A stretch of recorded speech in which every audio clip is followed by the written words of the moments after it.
And I think that's kind of the same way with rock and roll. I'm not going to go and tell my grandma, like, hey, you have to listen to Van Halen and AC/DC or else you're not a mature believer. Tell Hey, your grandma that. the only reason why I would tell her that that is on the off chance that I just like walk in on her one day and she's just like, oh man, you know.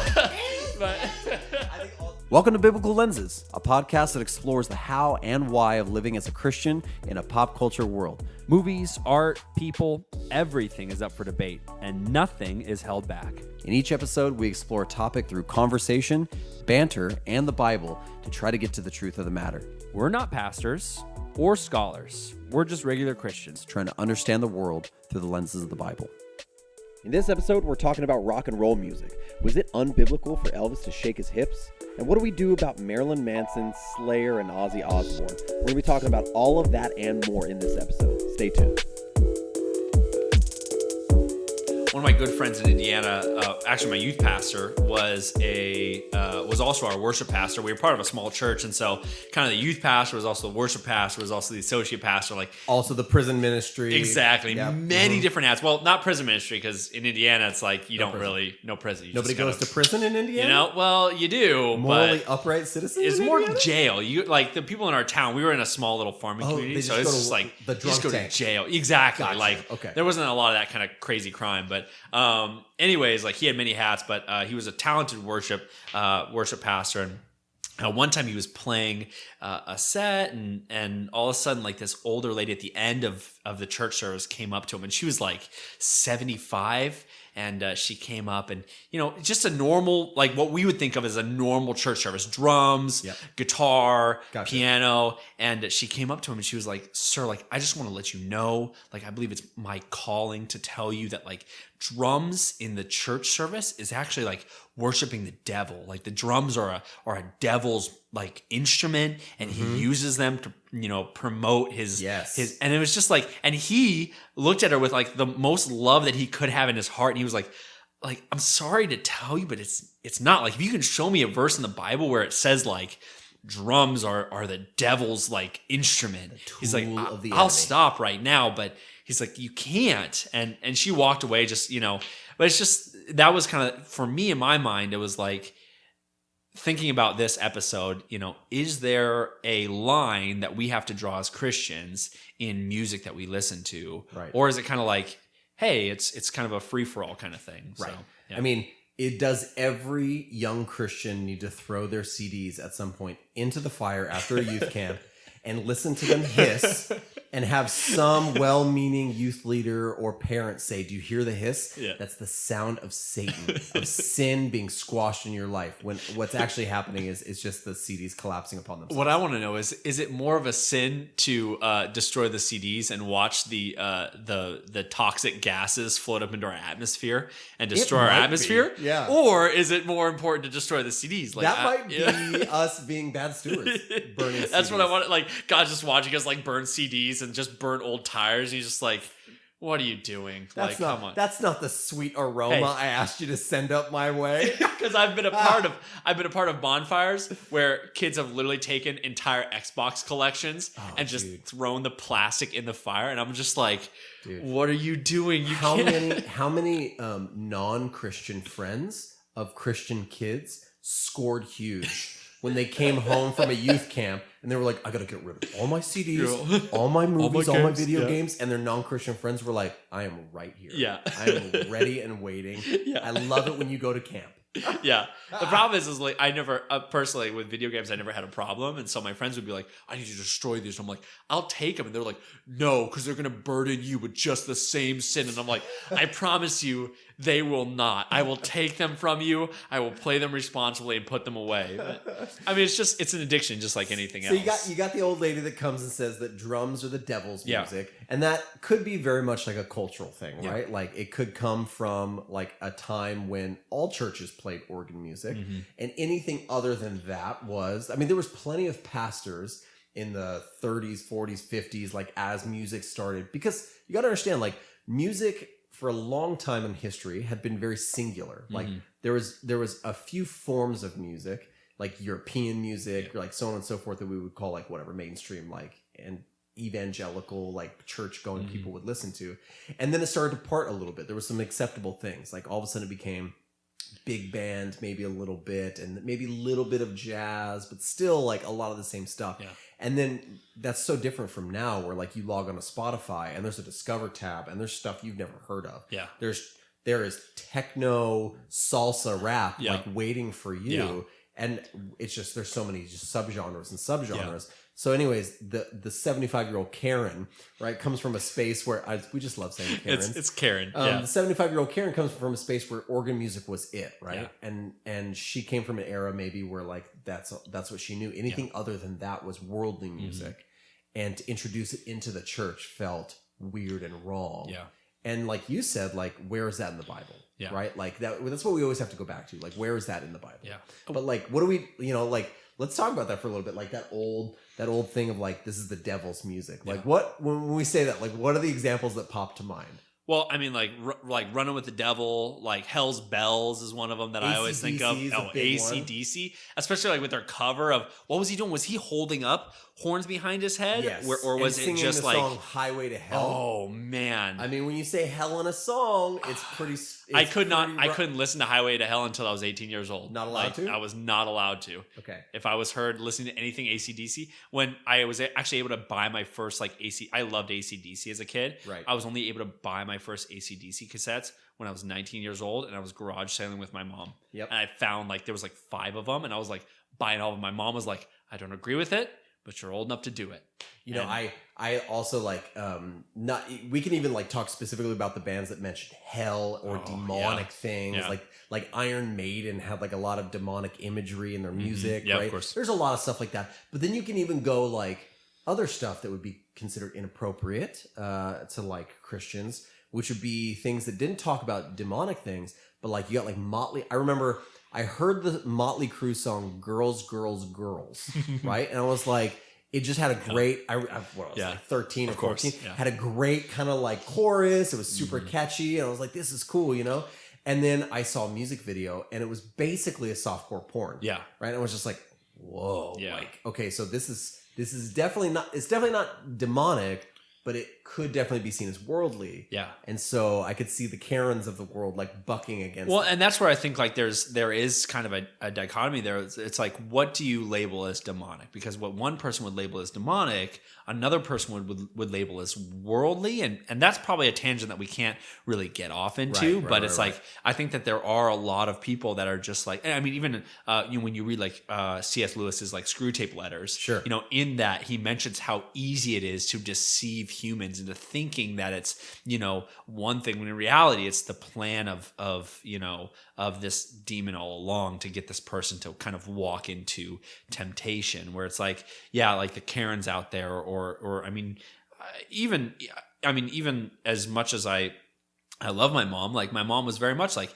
hey, like you're welcoming in something into your mind that is not edifying to the Lord. And so I think that's where we have to kind of balance it as Christians. Like, is it edifying to the Lord, or is it, if it's not edifying to the Lord, what is it? And I think that's where we have to live in the gray. Is if it's not specifically edifying or glorifying the Lord, is it good or is it bad? That's a question that gets asked a lot. And you and me have done youth ministry together. Yeah. And we've had, I'm sure you, just like me, have had dozens upon dozens of kids walk up and say, is this bad? Mm-hmm. Can I listen to this? Is it okay? Mm-hmm. And you do have, it's hard because, and I'm sure we're going to talk about this more, but like, I'm glad you brought up the idea of living in the gray a little bit, right? Like if we went black and white with the rule that said, if something isn't edifying to the Lord, I cast it out of my life. I don't do any of that.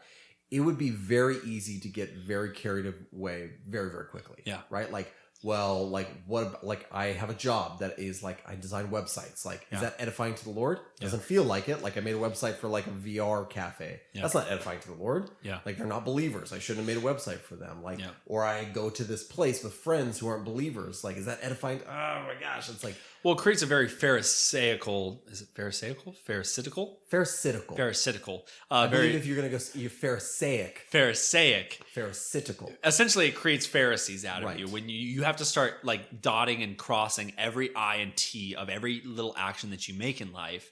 It creates this essence of like, you know what? Like, I can't do this. I can't spit on the ground because it'll create mud. Therefore, the mud will be creating something. Therefore, I'm doing a job. Like, it just, and that's where you went real with it. Hey, I mean, I'm just serious. Like, that's where it's just it's really hard because, you know, as Christians, we understand that there's gray areas within everything. It doesn't make us bad. It doesn't make us hypocritical. It just means like God is not necessarily this person that's like, hey, there's black and there's white. Like, he recognizes, and this is what we're going to talk about later, but he recognizes like, hey, some people can handle certain things and other people can't. And the people that can't, you have to respect that. But the people that can, you also have to recognize that, you know, that might not necessarily be a sin just because they are, you know, whatever in the biblical sense. There is black and white, right? Like, I guess is this what we're trying to say? There's black and white things, biblically speaking, that are sin. Yeah. Right? Like, there are things that are black and white.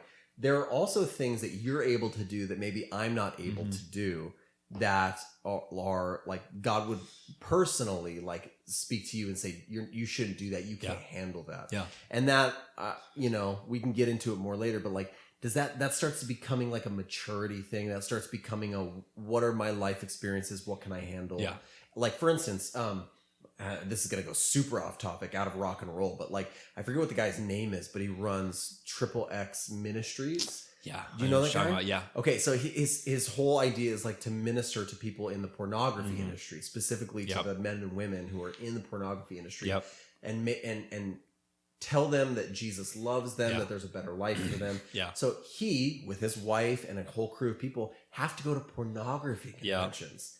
That's not for me. Yeah, of course. I can't not do for that me either. Yeah. And he gets a lot of flack for that. Yeah. Like, I wish I got to look up what the guy's name is, but like, he goes to these conferences and ministers to these women. He hands them tracts. They're dressed the way that they're dressed because of their industry. And some people would say you should not put yourself in that situation. But he's saying, nope, prayerfully, like, we've gone in here and we can handle this and do this. Well, and I think like just bringing it all back to kind of like the music industry, like there are obviously there are things that people are able to handle, and there are things that people aren't able to handle. I mean, when I was a young man or a young boy, like, I would think I was in junior high or high school. Like, I was listening to a couple of bands, and a lot of them talked about like turning to pills as like a way of escape, or turning, and like a lot of them had thoughts of suicide. And as a young man, that kind of influenced my life and started to make me think about like how crappy my life was. In reality, like,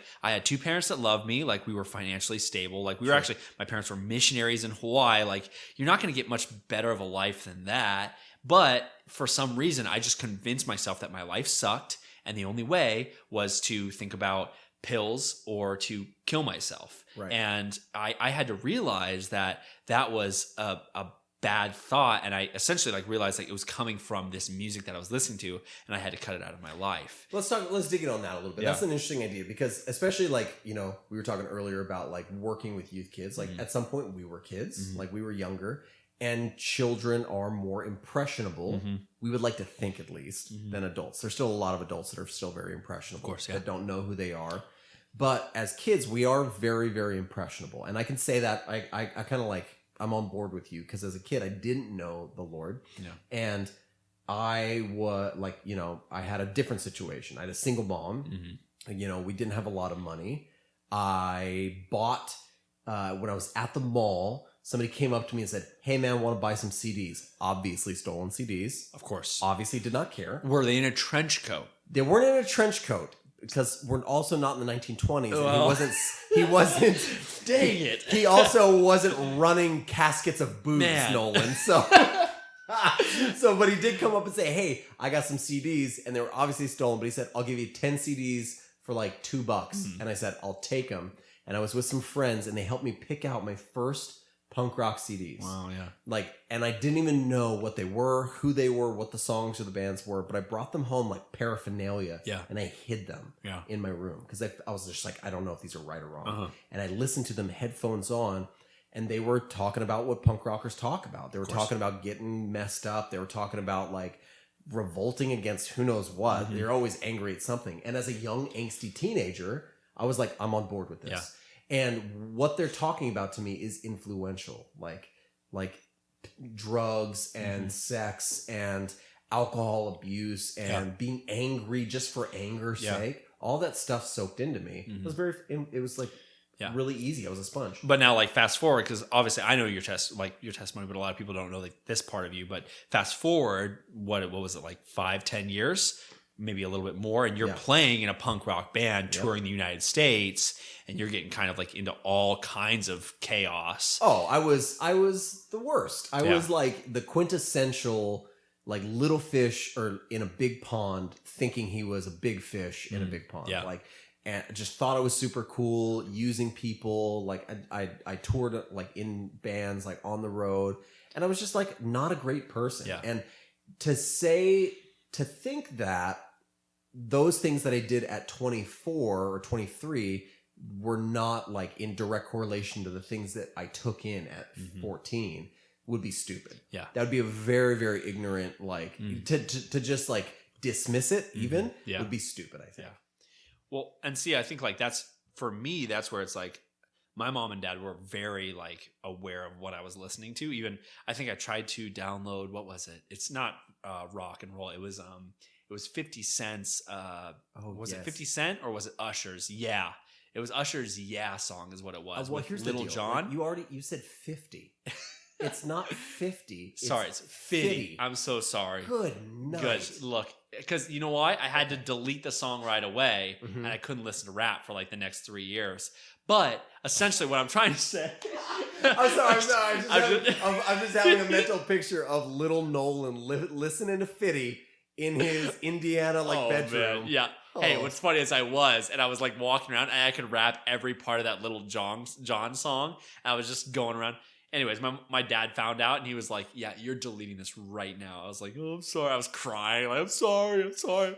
Failed you, Dad. But essentially, like, say all that to say, I mean, as a kid, like, I was trying to do this stuff and my mom and dad recognized like, hey, this isn't good for you to like listen to this. Like, this kind of invites whether you believe it's a spirit or not, like it essentially, as a young impressionable kid, it made me, especially listening to that, it was definitely Yeah by Usher. And I was like, listen to this song.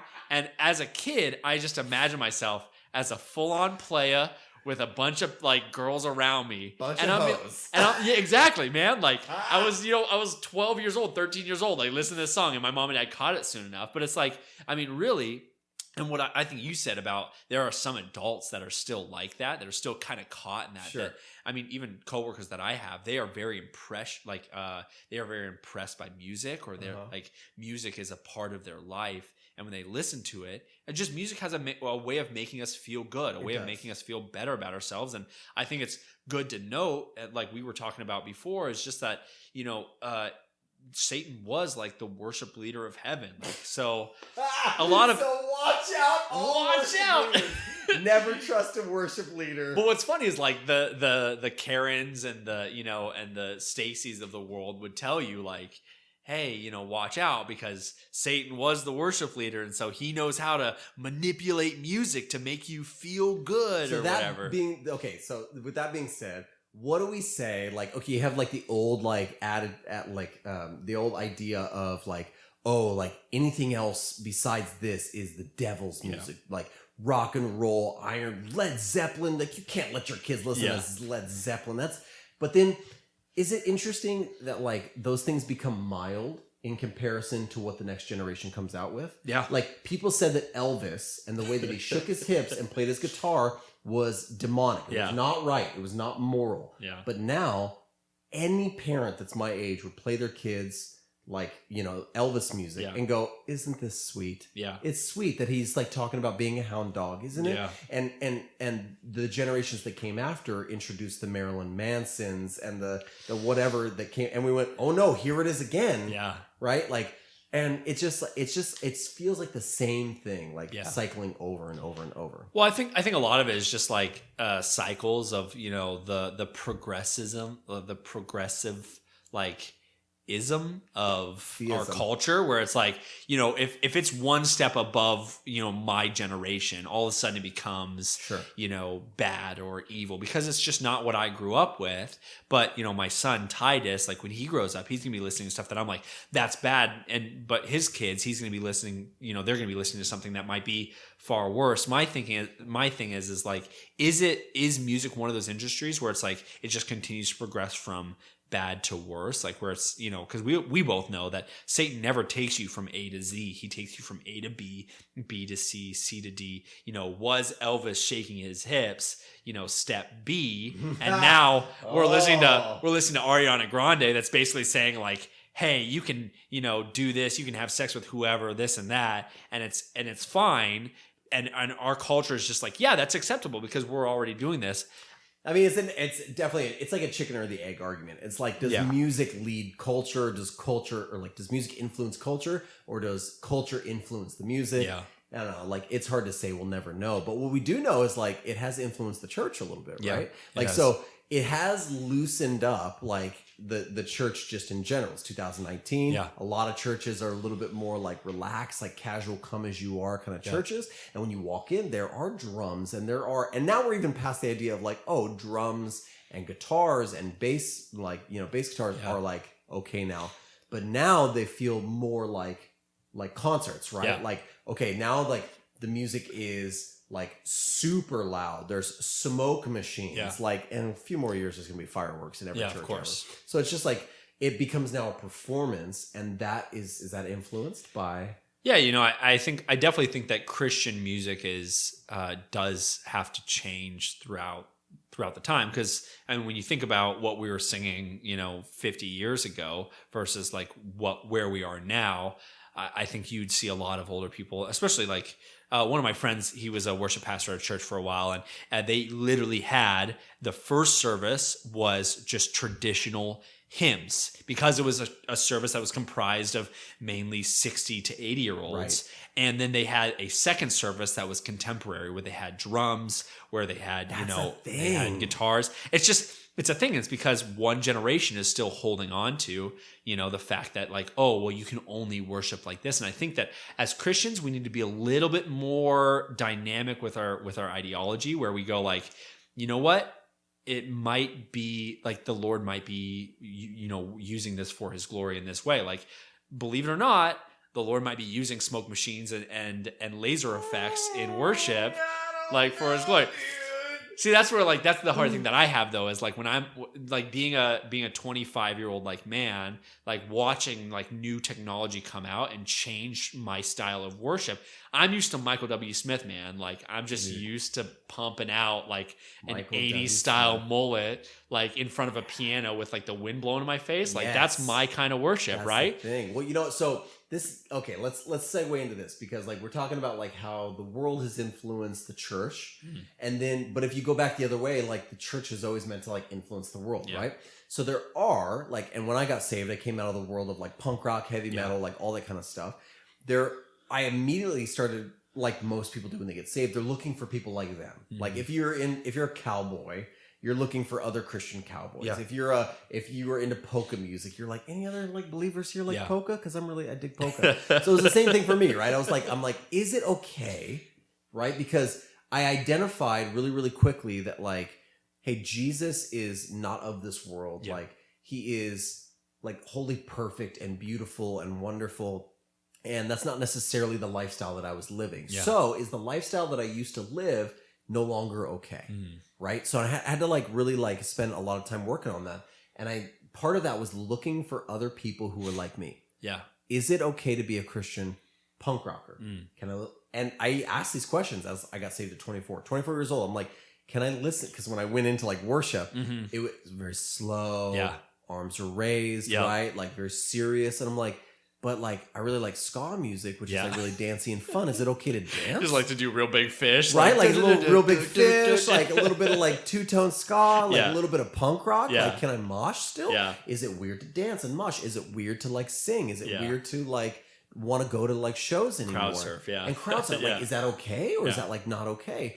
And I had to spend a lot of time, and I found people who were willing to love Jesus and still be those things. Yeah. Like, hey, this is who I am. Yeah. And we're going to take that instead of saying that's no longer good. We're going to take hold of it and bring it back out to the world. Yeah. And so I just watched a part of a documentary. I haven't finished it yet, but one of my favorite Christian metal bands or hardcore band called Sleeping Giant. Yeah. For like 10 years. And this band would travel, like they would tour just like I used to tour. But instead of being weird, like disgusting dudes, when they toured, they would play shows. They would baptize people. Yeah. They would pray for people. People would get saved. They would lay hands on people. People got healed at shows. And they decided, we're going to bring this heavy form of worship like to the world. And it was transformative to a lot of people because there's the same thing, influential young people that are going, we feel angry. We feel angst. We want to scream. For these guys to bring the scream to them in the name of Jesus and say, it's okay to want to scream. David wanted to scream at times, right? Like he would feel just like schizophrenic, angry in the Psalms, like lonely in the Psalms. You can scream that out to Jesus. And all of a sudden it was like, they found a home. And so to me, I'm like, it's okay for there to be alternate forms of music and worship as long as the heart's right. So that's what I want to kind of talk about now is like the heart behind it. And I think like that's great. Like I think I was just listening to you made me think of a story from my coworkers probably a week ago or 2 weeks ago. We were talking about Reliant K. And know, in the Christian community, everybody knows Reliant K is Christian. Right. But like one of my coworkers was talking about Reliant K, one of my other coworkers was like, they were a Christian and they were like, hey, like, did you know that it was a Christian band? And that coworker was not a believer. And he goes, no, I didn't. And his like whole reality, it was like watching I don't know, like a mental break in his mind, but realizing that Reliant K was Christian, and he was literally he was listening to worship music on his free time, and I was just like, that is the greatest testimony that you can have as a believer I tricked a non-believer. Do you ever like in that moment? Do you wish you could just go back? Because if I was there, I wish there would have just been a silence, and then I would have just spoke really quietly to him, and just said, "Gotcha." You love Jesus now. Like, you've caught the bug. Like an Ashton Kutcher, like you've been punked. Like you've been punked this whole time. You've been punked. No, it was just, but like to me, that was really. I realized, like, man, as Christians, we cannot necessarily deceive people into following Christ, but we can make them realize, like, hey, the Lord's been ministering to you this whole time, and you didn't even know it. And I think what you said was very important. Like, our world is filled with dynamic and like differing people from all different walks of life, from all different backgrounds that have different tastes. Right. And as Christians, we're called to go out and minister to those souls. And if we're saying like, no, you need to come to us, just like our pastor used to say, like, you need to change your act and come to God. In reality, he was saying like, it's actually like, hey, come to God and watch what he does with your act. Right. And so for us, like I say, if you are into like metal screaming and you want to like roar all day long, go for it. It's not something that I'm personally going to listen to. Right. But you're going to find some kid that's, at a crossroads in his life that's going to find that and realize like, hey, that's actually for me. Yeah. I think the key is like a heart that's like for the Lord, using the gifts that he's given you, and even like your broken past, like, right? Like, isn't that like it's God is redeeming and he's making all things new. Like he's created you and you're now a new creation. But in that new creation that he's made me, right? At 24 when I got saved, it's not like I've forgotten everything that happened the previous 24 years, right? Like I still remember being on tour. I still remember my love for that heavy type of music. Yeah. But all of a sudden, as a new creation, there's like a wall that's been put up in between that old life and this new life. And everything from that old life filters through the wall to say, well, here's how I use that and implement my past into my future. It can be like this. And when it comes to music, I think that there is a space. We didn't really talk about this, but I'm going to touch on it a little bit. It's kind of random, but like I think there is a space for people to really enjoy a guitar riff from a Led Zeppelin. Yeah. If you have a mature enough heart to say, I don't necessarily approve of what Led Zeppelin's doing, but I can appreciate the fact that even though that's not a believer, I believe all things have come from God. Yeah. Every good gift has come from above. So that guitar riff that Jimmy Page is playing, is the creativity that God has put in him. It sucks that Jimmy Page does not glorify God and push it like all his glory back up to Jesus for the gift that was given. He gives it to himself. Yeah. Right. Or some people would even give it to the universe. Like, you're just an amazing guitar player. Yeah, it's just in me. Like, I just have that talent. Yeah. But we know that it's come from the Lord. But like, I can even see an unbeliever who's very talented and say, thank you, God, even though they're not singing for you, I thank you that you are a giver of that type of creativity, that level of creative ability. Well, and even like, I think about, I used to, Matt Wigley, our worship pastor when we were living in Hawaii. Shout out to Matt. Yeah, shout out to Matt Wigley. We used to work at a little grill together, and at the end of the night or during the day, like, we'd be playing, Jimi Hendrix or, all like Neil Diamond, like worship pastor. Like, listen, I'll tell you right now, Neil Diamond is right up the alley of a worship pastor. Diamond is right up the alley. Like, the next step for Neil Diamond, I think, would be Burt Bacharach. A little bit of Burt Bacharach after that. But I mean, Jimi Hendrix, like, the Jimi Hendrix was, as far as like in a large part of the generation, he was a devil worshiping, like, hippie, like smoking the grass kind of guy. And he was a guy that you just didn't want to listen to if you were a Christian. Right. Instead, you listened to like Keith Green or something like that, right. But it's just like, we were listening to that kind of music. But what I realized, though, is like, as mature believers, we could listen to that music. I wasn't going to take that music and then go play it for the junior hires that I was serving with. Okay. Not because I was trying to be hypocritical or hide something from my life, right. but because I realized that if I'm playing music for not necessarily Jimi Hendrix, but let's say like I'm playing AC/DC and they are just hearing Highway to Hell, and right. they're looking at me saying, well, this is my worship, or this is my youth leader, and right. he's listening to Highway to Hell. That must mean that I can expand in X, Y, and Z. I recognize that their maturity wasn't at the same level that the maturity of my worship pastor was. So that's like the term that the Bible would use for that would be like tabling, right? Like when you, like Paul would say, like when you're tabling with somebody, if like something makes them uncomfortable, we should also, like Philippians chapter 2, think of others as more important than ourselves.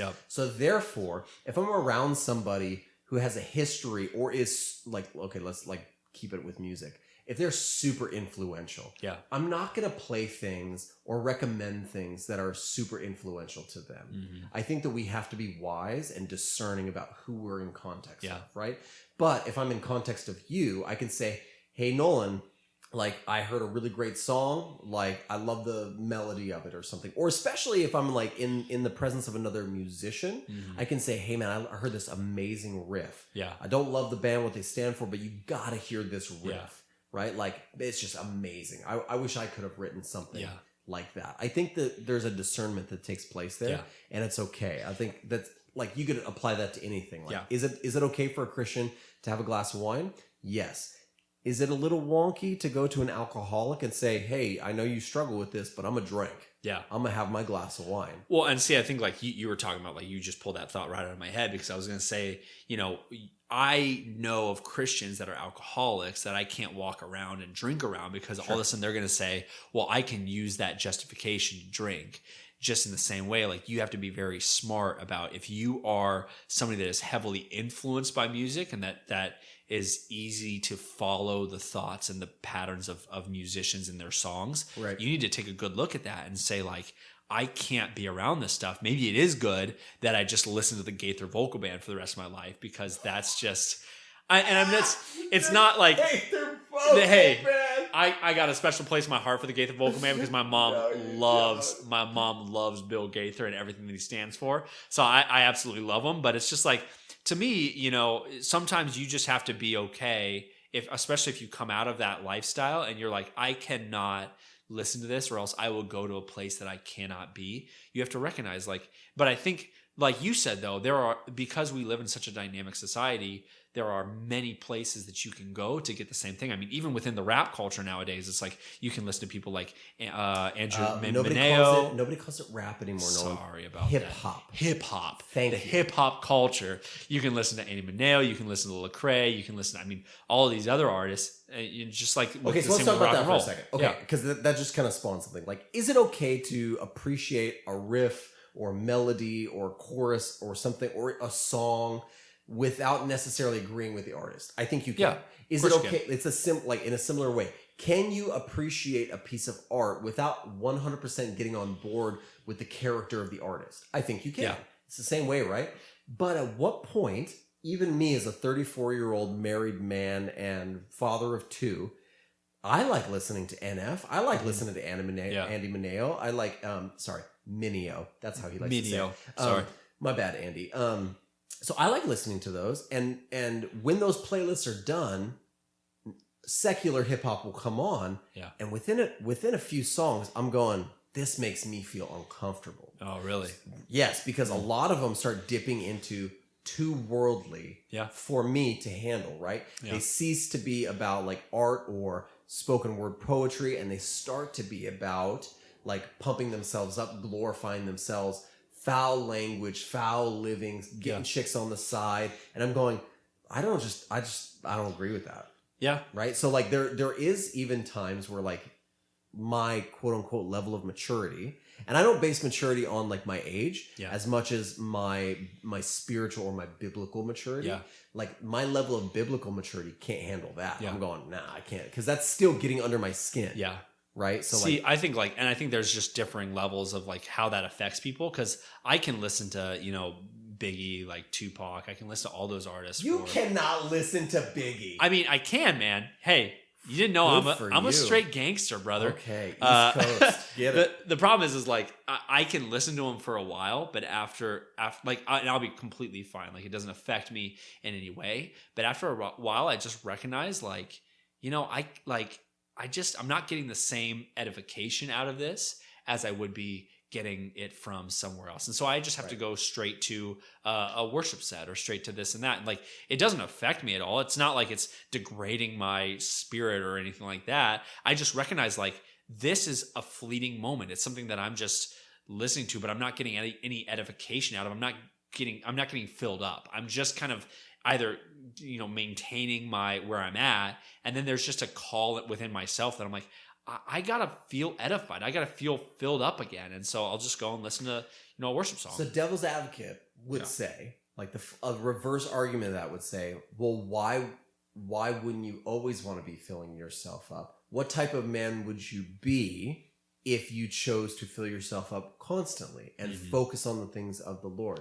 And so that's the argument, right? That I would hear from like the other side of the aisle. It's just like, why would you even focus your time on anything like that? What do you say to that? Well, and I think like simply put, I what you were just saying is I can enjoy a guitar riff. I can enjoy a lyric that is just so spot on that you just go, oh my gosh, like that's amazing. Like what you just did there, how you put, 2 and 2 together, or how you like incorporated all of this into one lyric. Like I can enjoy that and still be able to say like, God, like you are such a great creator of like the human mind or like human creativity. And I think that's where it comes down to like maturity sense. Like I can look at something that a man has created or a man has made, and I can give glory to God by saying, God, you've created us to have amazing creativity. Right. And therefore I can give glory to you. Whereas somebody else might listen to it and just hear nothing but glorification of the devil. Okay. Really quick. I just want to talk a little bit of trash. Okay. About Christian music, because here's what I'm going to say. I have a hypothesis. Yeah. Okay. My hypothesis is that people with good intentions don't necessarily always have the gifts or the creativity that's been given to them by the Lord. They have good intentions. Yeah. They probably have good theology. Yeah. But when it lays down on a record and comes to me via like Spotify or like quote unquote on the airwaves, it's maybe not quite as talented as others, right? Yeah. So that's my gripe. Is like I appreciate that people want to take hold of music, like a genre of music, and use it. But if it's not good, and you're putting out subpar, like second class, like material, because you have the heart for ministry or the heart to, you know, like be in some sort of subculture and be a light there. Yeah, that's great. Yeah, but it's not the greatest. Well, and I think like we've talked about. You know, just even our own like Christian cinema experience, you know, about like the quality that we've been putting out there. And, you know, I think for what I would say about this whole topic is like, so that we don't get into a tangent about cinema, is that like I had a good friend and he was, you know, he was an aspiring artist and he really wanted to be in the music scene, but he was subpar. Like he was not. I don't know if it was that he was tone deaf or that he just didn't practice enough. But I think that there's a lot of Christians that still try to hide behind their own like insecurities and their own like, if they're not a good artist, they don't want to say that. They just want to say like, oh, God has called me to do this, instead of saying like, hey, maybe I need to face my own insecurities and say, I'm not a good singer, but I'm a great guitar player. Because that was my friend's problem. He was an amazing guitar player, but he wasn't a good singer. Instead, he wanted to be the front man of every band. It's like, maybe you need to say, I'm not a good this, but I am a good this. Just like me, myself, I realized like, I'm not a very, I was going to say eloquent speaker, but I'm called to speak. I'm not called to sing. I'm called to speak. I recognize like I'm a great speaker. I'm not a good singer. Right. I will never stand up in front of somebody and say, I'm going to lead you in worship today in the sense of playing a guitar, this and that. I can't keep beat. I can't keep time. I can't keep any of this. You have bad rhythm. I've got horrible rhythm. When you tap your toe... You miss a couple of the toes. Hey, I was just trying to like drum to Queen today. Yeah. And I was literally doing like I was messing up so bad. People listening to the podcast just heard you smacking your chest or something. Dude, I was drumming on my knees and I was like, I'm not going anywhere. But I recognized like I'm called to preach. I'm called to read the word. I'm called to be a student of the word and not a student of like voice or music or anything like that. Well, that's the thing is like, that's what I'm saying is like, I want people to put out amazing Christian music. Yeah. But I feel like a large majority of people get by because they're Christian and like playing music. Yeah. They're not phenomenal musicians who the Lord has gifted to, and they're going to glorify the Lord back. Yeah. They're not necessarily that. And so my thing is like, I feel like we should be a little bit more, whether it's in cinema or whether it's in music, we should be a little bit more strict. Yeah. Like to people who said like, we should be a little bit more honest. Yeah. I think honesty is a good policy. Like if you have a young like band who's like, they're playing some music, maybe encourage them. But after they've been doing it for 5 years and they sound like Michael W. Smith with a distortion pedal, I'm going to go, brother, you need to pack it in. Because you're not doing anybody any good. Yeah. You're not leading anybody to the Lord with this kind of second class stuff that you're doing. Well, I think the problem is like, you know, with Christian music, with Christian kind of really anything in the arts, you're really dealing with like, you're kind of like a small school trying to play in a big school football team. Like you're fighting up against this huge industry that is the music industry. And you have maybe half, if not a quarter of the amount of talent that's in your camp than is in the other camp. And so I think that we a lot of times compare Christian musicians to people that are in the world and we say like, they're just not as good. But the problem is I think there's just so many people that are fighting and competing in the worldly, you know, so Christian there's that. Industry. And then there's also this hypothesis, which I've heard a lot of people actually talk about, which is true artists are a slightly crazy. Right? If you want to be a truly like innovative artist, you have to be a little bit off of your meds. Yeah. Right? Like if you look at some of the most influential people, they're like in music or in the industry, like they're not stable people. Yeah. They're not people with like wonderful monogamous relationships. They're people who get their heart broken and break hearts constantly because that makes good music. Yeah. That makes for good lyrics. And so some people, and I'm getting to the hypothesis finally, some people would say that the Christian life of walking steadily with Jesus does not necessarily make good music as the world would know it. Yeah. Well, and I think like that's absolute crap, only because like if you look at like biblically, and this kind of brings us into our other point of like Psalms, you have David constantly going back and forth of like, God, like you rescued me, like I love you so much, and then it's just like, God, my life is at the worst, lowest point possible. And I mean, if you look at like the Bible, we recognize that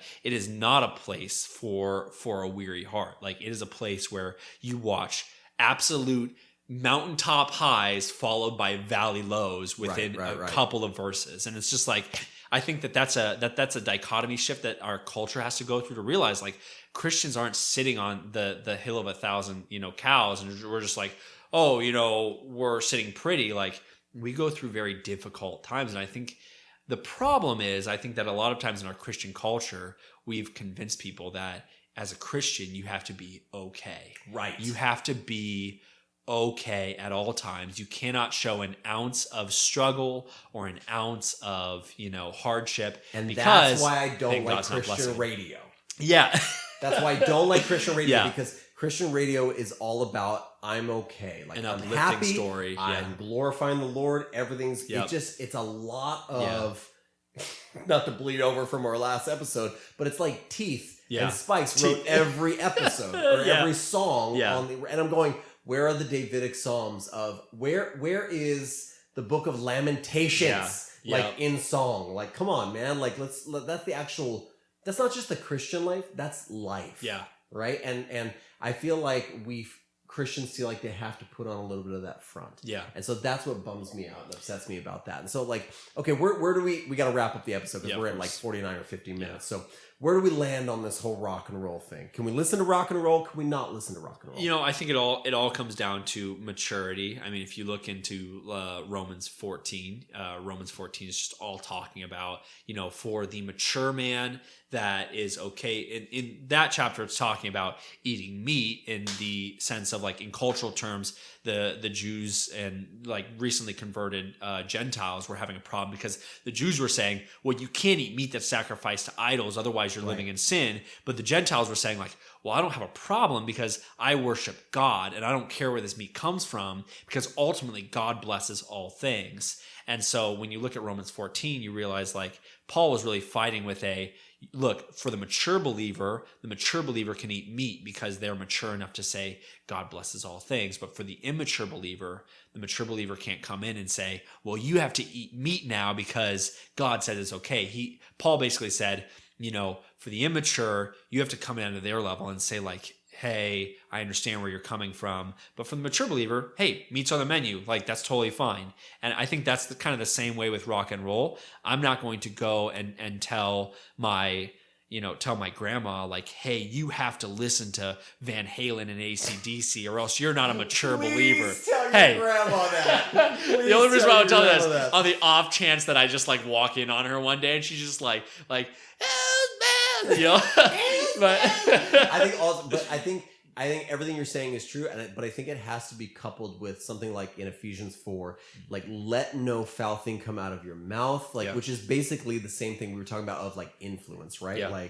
But only let the things that are like helpful for building up, for edifying people. So with that being said, like mixing those two things together with a biblical worldview, like can you eat meat that was sacrificed to idols? AKA, can you listen to Led Zeppelin? I think you can.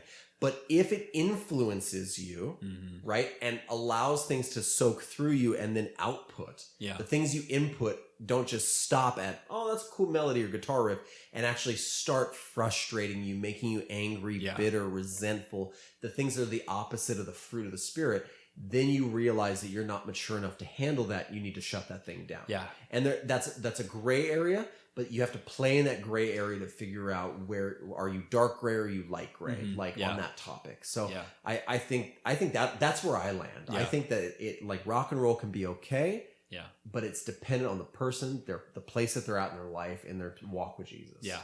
Yeah. And I think like too, the other thing that I've just realized is like whenever I have seen there be an influx in like the culture that creates this, put it like this, like I mentioned Keith Green a while ago in the episode, like Keith Green came out of like the 70s, like hippie movement. And at that time there wasn't a lot of Christian artists that were doing like popular like songs that people were listening to. Sure. And it was just a lot of like older style music with like the organ and this and that. And he came on the scene, and he came out of the 70s like peace and love movement, and he was actually in the music industry at that time. And anytime that I've seen there's like a culture shift where it like creates the new music that we're listening to, I see God very quickly like kind of shift that and be like, okay, I'm going to provide an alternative for this. I'm going to provide, you know, a kind of music that Christians can listen to and edify me in. And it's just like, I see that. I think that a lot of this kind of needs to be like, we need to put trust in the Lord a lot of times. Like if you, and I think too, a lot of it is like just, purely I would say ignorance, like because the music industry is so big nowadays that if you there's not a genre that you can name that there's probably not a Christian artist that's doing the same thing. Even in your journey, like you listened to some kind of really honestly crappy bands before you found a couple of the bands that you really liked. Absolutely did. So I think like sometimes there just needs to be a trial and error. If you're not going to go out and find probably a banger right away, like a band that's just absolutely amazing, you're going to have to experiment a little bit, especially if you're if you're a new Christian and you walk in from the rap industry, you walk in from the rap world, like you might need to listen to, maybe 20, 25 artists before you find the right one. Don't get discouraged. Don't go right back to your old ways. Keep searching, keep yearning, keep looking, and also ask your Christian friends, because I'm sure they'd be able to turn you on to a couple of good ones. Yeah, I think I like that. I like the experimentation, because it's like you don't know your limits until you kind of press them. Right? Like, is this right? Like, can I listen to this? That doesn't feel right to me right now. And there are sometimes bands that you do that with now, and later on down the line you're like, actually I feel like I can handle that now, and vice versa. Sometimes there's actually bands, like I'll find myself in a season where I'm like, I used to be able to listen to this and I cannot listen to this anymore. And that's just God doing something different in a different season of my life, right? So I think we need to be sensitive to what he's doing in each one of us, and be willing to, if it's important enough to you, if music is important enough to you, you need to adventure and you need to explore, but you need to be willing to shut things down and not just keep drifting off with the tide. It's like swimming, right? Like, I'm a little too far. I better go in right now before I catch the tide and it yanks me out, right? Like, and a lot of people would say, well, why would you even play on that line? And it's like, well, like that's part of maturity, right? We're like, in any level of maturity, we all play near the line. We want to be further back from the line if we absolutely can. But if something's like you're just really passionate about something, it's hard. It's hard to completely ignore a certain category or genre or piece of your life. You have to explore a little bit. Try to do it safe. Do it with other people, like in numbers, right? Like, hey, can like I'm listening to this thing. Will you listen to this thing with me? Right? Like, get input from other people, I would say. Well, and I think to kind of like wrap it up and just give a biblical example of it, like I think a lot of times we think of the castles like parable, like, hey, like, a man built his castle in the sand, a man built his castle on the rock. I think we think of that as like a black and white scenario, right? But I think in the Christian life, you can build your castle and it can be made out of 95% stone, but there's that 5% sand that God's always showing you, right? Like God always has something that he's showing you to mature you, to strengthen you, to build you. And I think like, especially with like certain areas like this, God might be walking you through a period of your life where he's like showing you at this point in time, hey, like I'm showing you the weak parts of your castle right now. And that part is your maybe music, the music choices that you listen to. Whereas like there might be another Christian that's like, you know what? I'm good. That's stone. But I got another part of me right here that if I like ever walk into a bar, I immediately feel like I'm tempted to drink. And that's where God's working on him. So like you said, there's parts of our lives where we're going to walk through and we're going to be solid as a rock in those areas. But there's also other parts where we're constantly working on them, and with music especially. I don't think it does anybody any good to present your life as a 100% black and white, I'm on an upward swing constantly. I think not only does that do other people a disservice, but it's also a lie to yourself. It does you a disservice. So I think being realistic about the fact that we ebb and flow in our spiritual progression, like that each day we're not necessarily looking more like Jesus, but like the progression is like the stock market. Like eventually it's like what is it, like mutual funds. Yeah. Like you might lose a little bit here or there, but eventually, like, I mean, it's going up, it's increasing, right? And like you have to look at it on a larger scale rather than like a microscopic scale. Yeah. So that's kind of like my thoughts about it. Yeah, I like that, and especially just I like you. oh, I like you too. All right. Yeah. I think we had a good conversation about music. That was great. Yeah, it was pretty good. It was a long conversation about music, actually. How long were we at? About 58 minutes on music. It's a lot. There's a big topic. It's a big topic. All right. Yeah. Well, hey, thank you guys for listening to the you. episode. If you wouldn't mind giving it a like, leaving a review in whatever podcasting app you're listening to, we'd really, really appreciate that. We're enjoying doing the podcast, and we hope that you're enjoying listening to the podcast. Until next time, I'm Jesse. I'm Nolan. And this is Biblical Lens. We'll see you guys in the next episode. See you later. Next week.